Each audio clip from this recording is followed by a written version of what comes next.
Seguimos en la provincia de Toledo, pero nos vamos a ir mucho más lejos, a casi 200 kilómetros. Llegamos a Esquivias y encontramos una casa-museo que habitó Cervantes. Conserva todos los detalles de las casonas de labradores del siglo XVI y les aseguro que sorprende todo lo que hay que ver. Es mucho más que un museo.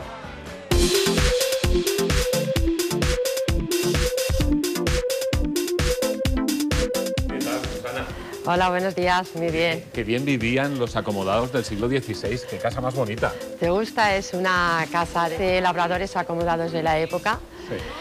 Aquí vivió Miguel de Cervantes junto a Catalina de Palacios cuando se casaron en Esquivias el 12 de diciembre de 1584. Bueno, pues vamos a ver cómo era su casa.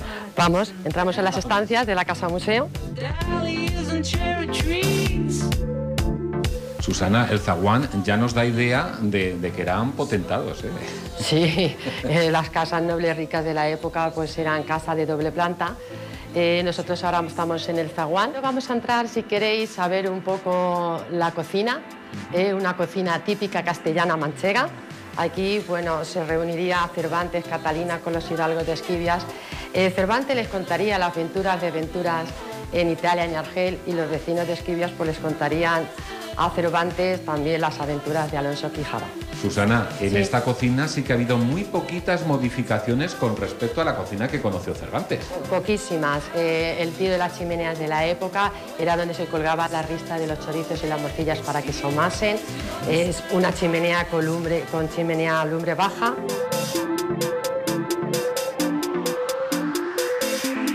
Pero a esta cocina yo le noto que le falta algo, la despensa. ¿Dónde almacenaban los alimentos de la época? Mira, pasamos por aquí para que veáis la despensa. Ah, aquí tienes la despensa. Sí, aquí tenemos una despensa con la típica alacena, pucheros, Sí. platos, bueno, donde cocinaban las ollas de barro. Tenemos también una máquina de embutir chorizos. Anda, porque los hacían aquí caseros. Hombre, la matanza. Entonces, aquí ponían la tripa del cerdo, el intestino, y aquí, al amasar la carne, ponían la carne aquí y al hacer así lo iban embutiendo. Luego lo que tenemos aquí, que nos encontramos con una maravilla, es la escalera de caracol. La utilizaban los criados para subir y bajar. Desde aquí pues subían a limpiar a la zona noble, la primera planta de la casa, y luego hasta la cámara. Yo voy a llevar a ver la casa como nobles por la escalera principal. Sí, y luego, por si os supuesto. apetece, bajamos por la de Luego caracol, bajamos por la escalera de servicio. como los criados.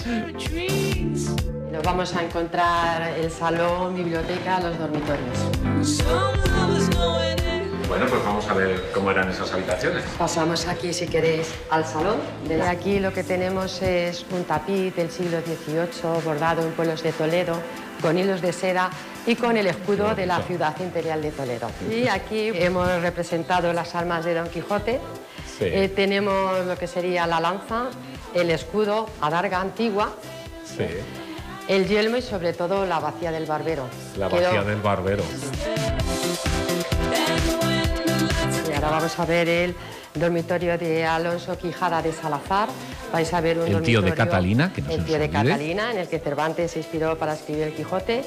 Un dormitorio noble de la época. Tenemos un reclinatorio para orar ante una imagen, porque al final de su vida Eran muy religiosos. era muy religioso, y sobre todo Alonso Quijada, que ingresa en un convento como fraile. Cervantes, Sí.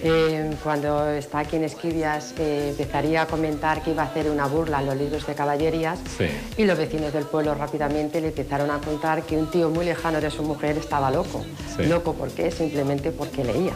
Y Cervantes se encarga de engendrar en su imaginación lo que es el núcleo de Quijote. Las puertas, Susana, sí que son exactamente de la época, ¿no? Sí, Las sí. mismas que abriría Miguel de Cervantes. Claro, las puertas son de la época. Si queréis, Vamos a ver, abrimos ¿qué se y esconde veis. detrás de ella? Son de puertas de cuarterones.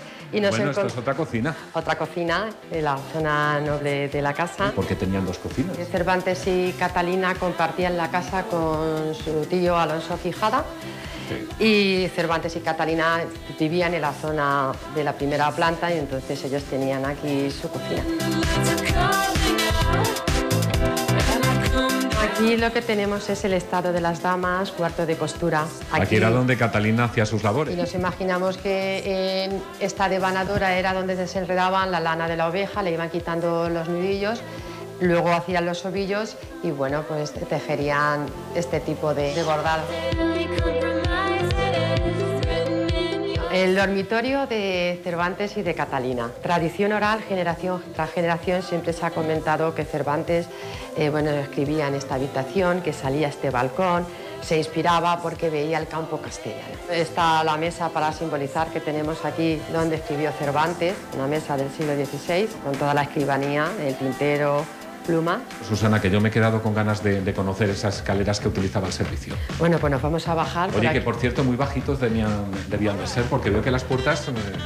Eran bajitos, medían 1,45, 1,50, la estatura de los castellanos, una estatura media, sobre todo por el tipo de alimentación. Pero lo vais a comprobar cuando bajemos las escaleras de caracol, tener cuidado con las cabezas.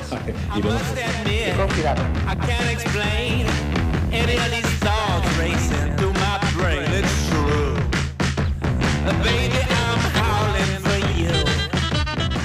Bueno, usted es Sabino, ¿no? Yo soy Sabino, muy Uno bien. de los que más saben acerca de la obra de Cervantes. Bueno, hay muchos que saben más que yo.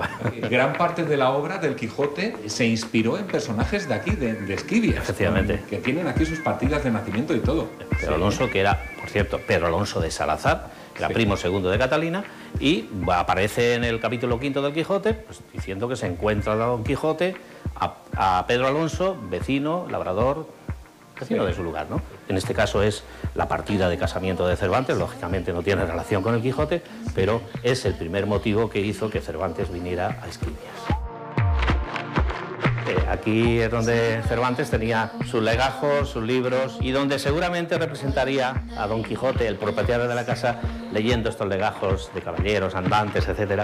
Esa ventana es la que, según costumbre popular, se ha hablado aquí siempre, de que era donde se tiraban los libros al corral que había ahí y se hacía el expurgo ese de los libros que hicieron el cura y Sansón Carrasco del Quijote, ¿no? Bueno, Susana, esto que estamos viendo es el corral, ¿no? De la casa. Esto es el corral de la casa. Vaya corrales grandes tenían. Claro, será una casa solariega, una casa de campo, de labor. Entonces, sus puertas falsas que saldrían los carros con las mulas a trabajar al campo. Pues nos vamos a conducir a las bodegas de la Casa Museo de Cervantes, que en aquella época teníamos unos vinos excelentes. Esquivias. Vinos extraordinarios, ¿no? Extraordinarios. Aquí en Esquivias. Sí. ¿Tanto vino llegaban a almacenar una familia acomodada? Bueno, es que aquí, en aquella época, vendían el vino a Madrid y a Toledo. Nos conocían muchísimo en las capitales por el vino de Esquivias.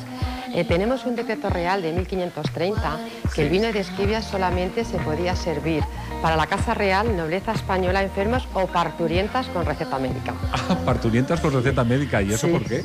Porque, era medicinal. Era medicinal el vino de Esquivias. Sí. A Cervantes le gustó bastante el vino de Esquivias, ¿eh? Sí. Él nos menciona las novelas ejemplares en entremeses. Mira, nosotros aquí tenemos un fragmento del Coloquio de los Perros, Salta por el licor de Esquivias, famoso a la par, del de Ciudad Real, San Martín Rivadavia. El Persiles, la novela póstuma, que la edita Catalina de Palacios, un año después de morir Cervantes. Bueno, lo que más les gusta a los visitantes cuando llegan aquí a la casa, vienen a visitarnos, que son las cuevas, que son impresionantes. Vamos a bajar. Vamos a verlas.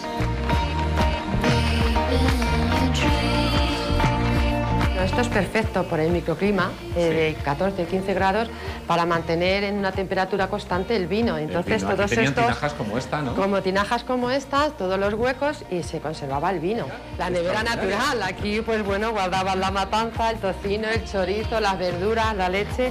Mira, esto sería el respiradero. Y luego aquí tenemos un hueco, da a la otra parte de la casa, digamos, a los zaguanes, a la cuadra, y por aquí subirían y bajaban pellejos de vino. Así se ahorraban tener que ir cargados por las escaleras y estar cruzando los corrales. Susana, Sabino, la verdad es que ha sido un placer conocer esta casa con tanta historia. El placer ha sido nuestro. Invitamos a todos los castellanos manchegos que vengan a visitarnos, a conocer nuestra casa Museo de Cervantes, ¿verdad, Sabino? Por supuesto, aquí tenéis vuestra casa, a todos los castellanos manchegos, que seguramente que va a ser un placer para todos, igual que para nosotros recibiros.